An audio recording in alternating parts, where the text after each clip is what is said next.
आप सभी का स्वागत है हमारे चैनल पर। सऊदी अरब के बाद अब यूएई ने पाकिस्तान को बड़ा झटका दिया है। पाकिस्तान समेत 12 देशों को नया वीजा देने पर प्रतिबंध लगाया गया है। अगले आदेश तक यह प्रतिबंध जारी रहेगा। इधर पाकिस्तान का यह कहना है कि ये जो नियम आया है, जिस तरीके से प्रतिबंध लगाया गया है, वो कोविड-19 के संक्रमण को देखते हुए किया गया है। लेकिन जो सच्चाई है उससे हम आपको रूबरू कराएंगे। पाकिस्तान ने इजराइल और सऊदी अरब और यूएई को लेकर पिछले दिनों खूब टिप्पणी की है। इजराइल और यूएई के संबंधों को लेकर पाकिस्तान ने वकालत की थी। पाकिस्तान ने यह कहा था कि ये ठीक नहीं है। इसी के साथ पाकिस्तान ने कई मौके पर बयानबाजी की है। उन्होंने कहा है कि यूएई उन पर प्रेशर बना रहा है कि वो इजराइल से समझौता कर लें, इजराइल को मान्यता दे दें। फिलिस्तीनी समर्थकों के साथ ये अन्याय होगा और तमाम तरीके की टिप्पणी पाकिस्तान की तरफ से की गई थी। अब इमरान खान ने जो करतूत की है उसका खामियाजा उनके आवाम को भुगतना पड़ रहा है। अब पाकिस्तान के जो फिलिस्तीनी समर्थक हैं उन पर भी गाज गिरी है और दूसरी तरफ जो पाकिस्तान की जनता है उन पर भी गाज गिरी है। अब यूएई वीजा नहीं देने वाला। इसी के साथ इससे पहले हमने देखा था कि सऊदी अरब ने किस तरीके से नकेल कसी थी पाकिस्तान पर, अपना कर्जा भी वापस लिया था और किस तरीके से पाकिस्तान को उसकी औकात दिखाई थी। अब जो इसका मेन कारण है उसके बारे में हम बात करते हैं। ये कारण बताए जा रहे हैं कि पाक के प्रधानमंत्री इमरान खान ने यूएई के इजराइल के साथ द्विपक्षीय रिश्ते कायम करने की तीखी आलोचना की थी।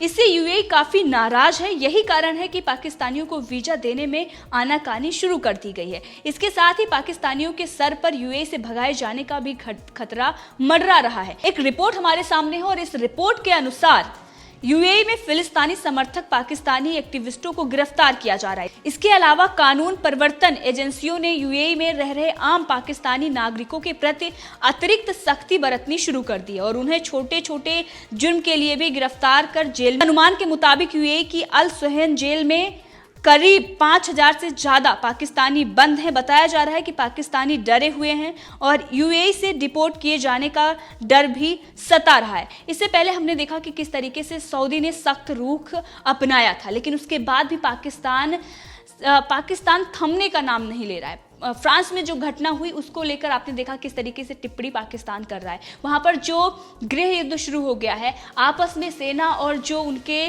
पुलिस ऑफिसर हैं वो दोनों आपस में ही लड़ रहे हैं। उधर जो आतंकी हैं, जो कट्टरपंथी हैं, उनके सामने सरकार ने घुटने टेक दिए हैं। उनका ये कहना है कि फ्रांस में जो घटना हुई उसके बाद फ्रांस के राष्ट्रपति के खिलाफ सख्त से सख्त कार्रवाई की जानी चाहिए। राष्ट्रपति के खिलाफ कार्रवाई करते हुए जितने भी फ्रांस के प्रोडक्ट हैं उनका बहिष्कार करना चाहिए और इसके साथ ही कट्टरपंथियों ने ये मांग की थी कि राजदूत को भी वापस भेजना चाहिए, निष्कासित करने की मांग की थी। अब आप समझ सकते हैं कि किस तरीके की विचारधारा पाकिस्तान में है। अब पाकिस्तान में इस तरीके की विचारधारा चल रही है और यूएई ने इजराइल से जो समझौता किया उसको लेकर इमरान खान ने भी टिप्पणी की थी और इसके बाद अब यूएई ने यह सख्त रुख अपनाया है। पाकिस्तानी जो वहां पर रह रहे हैं उनको अब भारी खामियाजा भुगतना पड़ रहा है, सिर्फ और सिर्फ इमरान खान की गलत नीतियों के कारण, जो भारत के विरोध में हर मंच पर आकर कश्मीर का राग अलापते हैं, जो आतंकवाद को समर्थन देते हैं और उसके बाद वो ये उम्मीद करते हैं कि बाकी देश जो मुस्लिम देश हैं वो भी उनको सपोर्ट करेंगे, लेकिन ऐसा नहीं होता है। कश्मीर के मुद्दे को लेकर ही सऊदी अरब और पाकिस्तान के बीच इतनी तल्खी आई है और अब इजराइल के मुद्दे को लेकर पाकिस्तान और यूएई के बीच इतनी तल्खी आई हुई है। इसी के साथ सोशल मीडिया पर लगातार पाकिस्तान के बारे में लोग अपनी अपनी राय रख रहे हैं। एक यूजर ने लिखा है कि यूएई ने दिया पाकिस्तान को बड़ा झटका। यूएई ने भारत को छोड़ पाक समेत 12 देशों के यात्रियों को वीजा जारी करने पर रोक लगाई है। ये सारे देश वही आतंकी मुल्क हैं। एक यूजर ने लिखा है कि यूएई पाकिस्तान का हुक्का पानी बंद करने पर उतारू है, नए वीजों पर रोक लगाई है, कोई पाकिस्तानी नौकरी हेतु नहीं आ सकता है, जो वहां पर हैं उन पर कड़ी नजर। जेल में बंद 5000 पाकिस्तानियों को वापस पाकिस्तान भेजने की तैयारी है। जैसे कि मैंने आपको बताया कि 5000 लोग हैं जो जेल में बंद हैं और सख्त कार्रवाई उन लोगों पर की जा रही है। नजर रखे हुए हैं कि कभी भी, क्योंकि पाकिस्तानियों को देखो किस तरीके से ये कट्टरपंथी, इनकी जो विचारधारा है, कट्टरवादी विचारधारा के चलते किस तरीके से आतंकवाद को बढ़ावा देते हैं, छोटी छोटी बातों को लेकर किस तरीके से हिंसा पर उतारू हो जाते हैं और इसी वजह से पूरी दुनिया में पाकिस्तान की भूमिका को, किसी भी हमले होते हैं तो उस हमले में पाकिस्तान की भूमिका को लेकर जांच की मांग उठती है और इसीलिए अब पाकिस्तानियों पर बाकी जो देश हैं वो नकेल कस रहे हैं और उन लोगों को वापस भेजा जा रहा है, चाहे सऊदी अरब हो या यूएई, जिनके बल पर पाकिस्तान नाक चौड़ी करके घूमता था। आज वो उसको दिख रहा है कि किस तरीके से वो देश ही उन पर नकेल कस रहे हैं। एक यूजर ने लिखा है कि आज पाकिस्तान को 5 बड़े झटके लगे हैं। नारुतो में 4 पाक आतंकी ढेर। यूएई ने पाकिस्तानियों को वीजा देने पर रोक लगाई है। सऊदी अरब ने 169 पाकियों को डिपोर्ट किया है। चीन ने सीपक प्रोजेक्ट रोक दिया है। अफगानिस्तान में इमरान खान का भयंकर विरोध हुआ है। पर पाकिस्तान की इतनी सी बेइज्जती से क्या होने वाला है? पाकिस्तान को इससे कोई फर्क भी नहीं पड़ता। वैसे सही बात है। इसी के साथ एक यूजर ने लिखा, यूएई ने Pakistan, Turkey, Iran, Yemen, Syria, Iraq, Somalia, Libya, Kenya और अफगानिस्तान देशों के लिए यात्रा वीजा को अस्थायी रूप से सस्पेंड कर दिया है। अगले आदेश तक इन देशों के लिए कोई यात्रा वीजा जारी नहीं किया जाएगा। अब इसका मातम और विरोध कहाँ करोगे शांति दूतों? इसी के साथ एक यूजर ने लिखा है कि यूएई का झटका भिखारी पाकिस्तान को, इमरान खान बोला बहुत हार्ड। अब यूएई ने जो ये पाकिस्तान को झटका दिया है, बहुत बड़ा झटका है, क्योंकि जिस तरीके से पाकिस्तान उछलता आ रहा है और जो इस्लामिक संगठन है उसमें टर्की के साथ मिलकर जिस तरीके से सऊदी अरब के खिलाफ जो षड्यंत्र रच रहा था, जिस तरीके से भारत के खिलाफ हर मंच पर जाकर वो बोलता है, जबकि उसमें कोई सत्यता नहीं होती। अब इस्लामिक कंट्रियां भी इन बात को समझ रही हैं। और वैसे अगर देखें तो इस्लामिक कंट्रियां जिनके रिश्ते जो भारत से काफ़ी गहरे हैं, प्रधानमंत्री नरेंद्र मोदी ने जिस तरीके से कूटनीति की है, जिस तरीके से उन्होंने रणनीति बनाई है, उसके चलते जो इस्लामिक कंट्रियां हैं वो ज़्यादातर भारत के सपोर्ट में है। अब हर मंच पर जाकर इस तरीके से कश्मीर के मुद्दे को उठाना, इजराइल को मान्यता ना देना, आतंकवाद को बढ़ावा देना, ये सारी चीज़ें हैं जो इमरान खान के गले की फांस बन गए हैं। अब इनकी जो आवाम है उसको इन सब जितनी भी इमरान खान की काली करतूत है उन सब का खामियाजा इनके आवाम को भुगतना पड़ रहा है।